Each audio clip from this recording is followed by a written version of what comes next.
profile for the next hour in the company of John Sparky. Good morning, John. Good morning, Nick. And welcome to the broom cupboard. You're impressed? It's great, very cosy. Very cosy. It's cosy. I've seen the pigeons walking along the window there.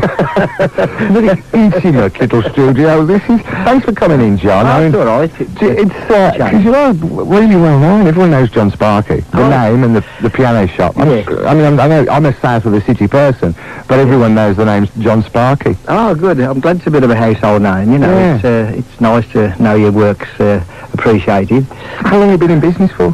Oh, long time. But I was a musician before that, professional musician on the ships orchestras and things like that. I was a band leader on the World Liners. Super job. I don't know why I ever packed it in, really, because it was great.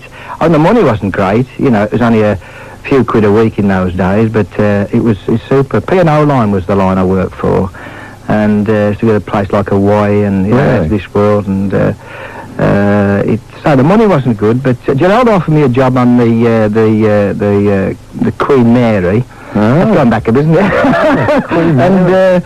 But he said that the money's no good, but you have to have tips, you see. You have to ride charity. you don't seem to get many sort of pianists around nowadays. Or, I suppose the discos have taken over, have they? Well, I think so. I think that the whole scene's changed. I mean, when television first came out, everything seemed to start to change. Bingo halls came in, cinemas closed down. Even the pubs have changed now. You get nice discos and you get piped out music.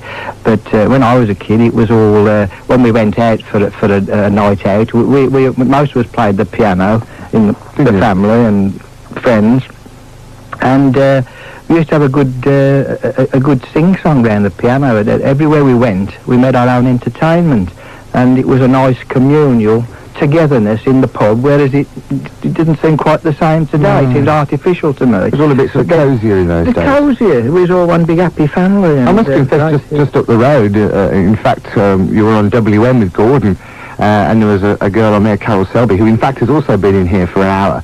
Yeah. She's actually thinking of getting a Brummie Society, and they've got a little restaurant, an unlicensed restaurant, a BYO, bring your own beer. Oh, I know. And it's a small place, 6:30, it's only open Fridays and Saturdays, and they have a piano in there, and they encourage turns. And it's almost that, you have your meal, and that, people tend to gather about 8:30, and then they're just playing the piano in 42nd Street, the dancers were down there dancing. That was almost reminiscent of that. Well, that's a super idea, you know. We could do more ideas like this, because I think a lot of people like to do a bit of their own entertainment when they go out, you know, if they can do something or give somebody a bit of pleasure and make the atmosphere more friendly. I think it's better we're all together then. Maybe we're getting a swing back to that now, perhaps. We might be getting a swing back to that type of thing, because I think I think sometimes you get more pleasure of participating in something than you do so actually watching, you know. If I'm watching a football match, I'd much rather be there on the football pitch kicking the ball around, you know, than actually watching. Although it's exciting watching, it's also that bit more fun if you're actually involved in it. Doing it, That's it, But where's your shop now? Because you were in Spark Hill for a long time. I was on the corner of Baker Street and Warwick Road at Spark Hill for some years, and they had the road widening. So we had to move the pianos and the old suit of arms to stand on the corner there. I remember that. That went up to Loch Ness when we'd done some charity for Loch Ness Monster scene, sort of down your way. We like that. It's a bit of a landmark. But we'll be bringing it to light again shortly outside the new premises at Digbeth. And they're doing a lot of excavating around there, plus they're building a new club at the Digbeth Civic Hall, which will be great for... is that going ahead? I believe so, yeah. It's got a nice little village atmosphere down Digbeth, and it's got the old Brummagem atmosphere. It's super, and everybody's friendly around there. It's a really good scene, and the